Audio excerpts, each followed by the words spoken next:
आमतौर पर हमें वर्तमान में हो रही घटना, दुर्घटना के बारे में ही जानकारी होती है।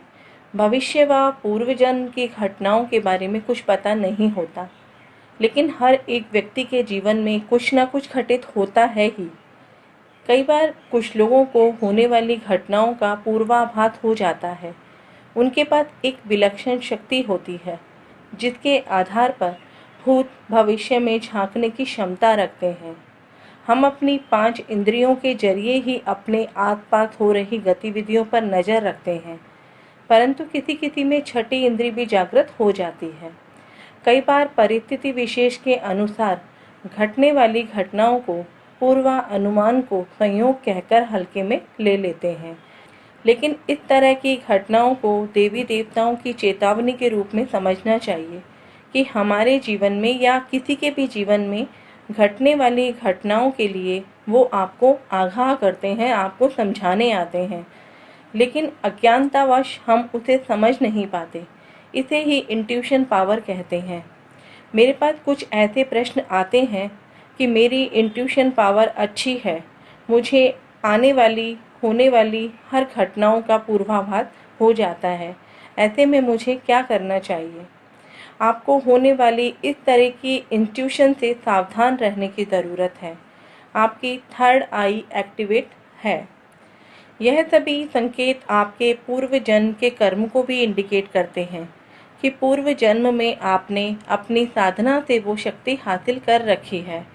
आपने अपनी मेहनत से वो शक्ति पहले से ही अर्जित कर रखी है, तो आपको इन सब से सावधान रहने की ज़रूरत है, क्योंकि ये जो संकेत होते हैं उनमें कुछ पॉजिटिव और कुछ नेगेटिव चीज़ें भी हो सकती हैं।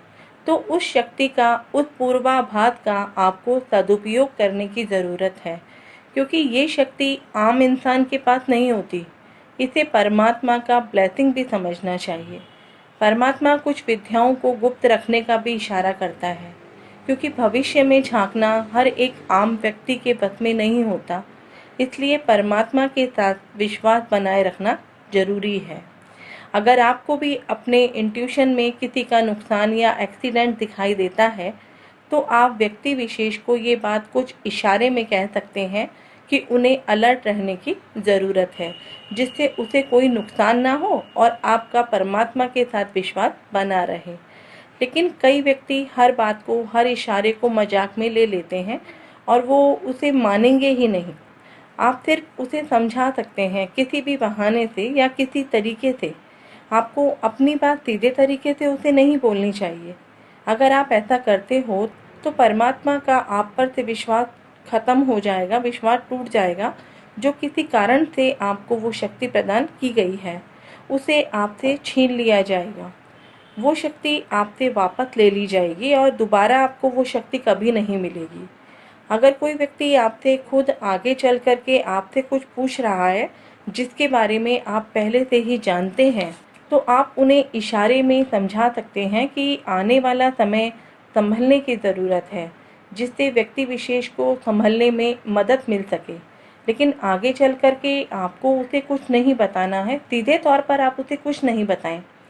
उसे आप कह सकते हैं कि आगे आने वाला समय आपके लिए ठीक नहीं है, आप ईश्वर में ध्यान लगाएं, मेडिटेशन करें, अपना ध्यान रखें। अगर आप इन सब बातों का ध्यान रखेंगे तो आपकी ये जो पावर है, वो पावर आपकी दिन बे दिन बढ़ती ही चली जाएगी।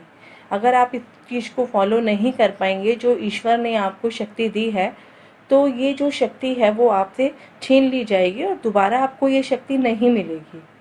अगर आपको भी पूर्वाभास होता है भविष्य में होने वाली घटना, दुर्घटना का, तो आपको बहुत संभल कर चलना चाहिए, जिससे आप समाज के कल्याण में अपना योगदान दे सकें, अपनी शक्ति का सदुपयोग कर सकें। उम्मीद करती हूँ आपको ये वीडियो ज़रूर